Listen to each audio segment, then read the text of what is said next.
Okay, Dave Costa, Renegade Aviator, and I can't help but stop in today for my update. Right in front of a rainbow, man. I got rainbows coming out my, you know what.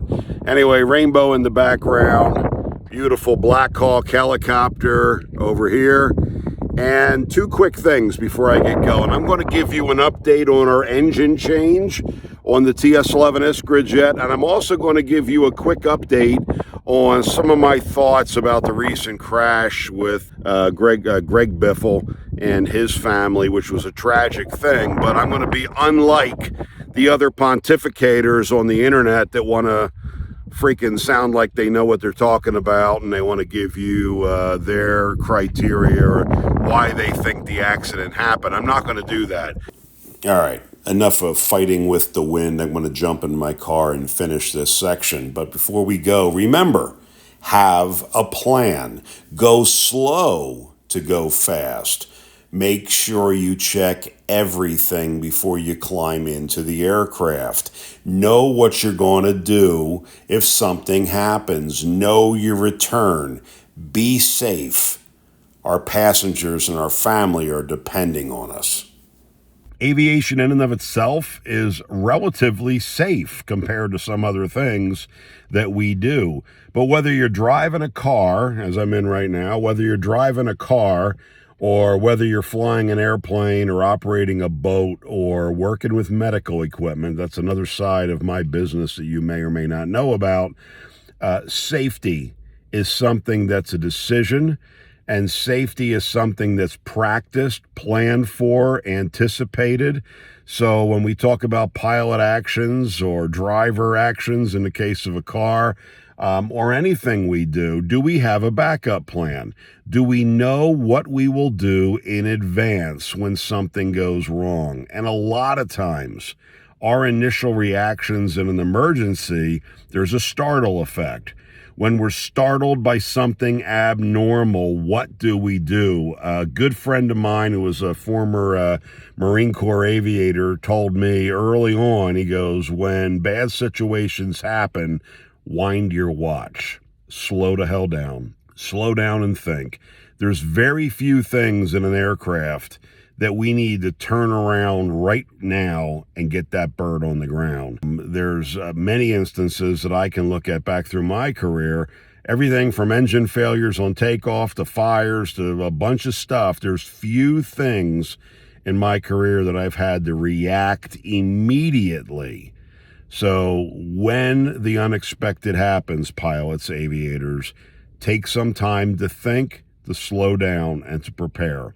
Especially those of us that fly in instrument weather, especially those of us that fly airplanes that are very, very capable, right? So most of the planes I fly are very capable aircraft. I can lose an engine and continue. I can have an engine catch fire and continue. I can lose part of my avionics, part of my navigational systems, and I can continue.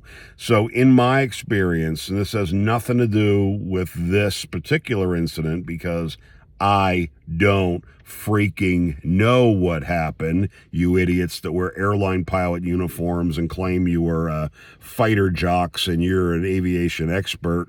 I don't know, and I consider myself an aviation expert, but I will say what I do know. What I do know is before I get into any airplane and strap it on, before I do a business activity, before in the healthcare industry, before setting up a piece of medical equipment, I prepare. I prepare for the worst. I expect it. And then when the situation presents itself, my startle effect is less, and I'm able to think, step back and think, regain your situational awareness, and fly the airplane. As Bob Hoover once said, fly the plane as far into the crash as possible. And I don't know if Bob Hoover said that or maybe it was somebody else, but it wasn't me. But I stole it. Anyway, let's continue. Each accident is a chance for us to reflect on our own pilot actions. Humans are flawed. Humans make mistakes, no matter how much we plan. Be aware of that. Okay, while you look at some of the photos of our engine swap, I'll get into that in a second. Let me introduce two new air shows to our 2026 schedule. The first one is in May 16th and 17th. It's the Mountain Home Air Force Base air show called Gunfighter Skies. Come see us there. And then in October, we just added the Minden Tahoe Air Show, or also called Aviation Roundup, in October. All these dates and shows will be on our website. So that's good news. Let me move on to what you're seeing here. We are getting ready to swap engines. Our old engine reached TBO. We're pulling this engine, putting on a new stock engine, and we're going to show you some of this video coming up as we move forward. So right now, just enjoy some quick video of some of the process before we pull the engine and reinstall the new engine. Pretty cool stuff. And if you have any questions on the Iskra, or want to know more about the TS-11 Iskra jet that we fly, I'm always happy to answer some questions. We're going to be showing you a lot more of the maintenance of this aircraft. Okay, that's the update for now. Remember, be safe out there. Remember, have a backup plan. Go slow to go fast. Wind your watch when the unexpected happens. And if you don't want unexpected things to happen, plan for the unexpected. This is David Costa. I am the Renegade Aviator. See ya.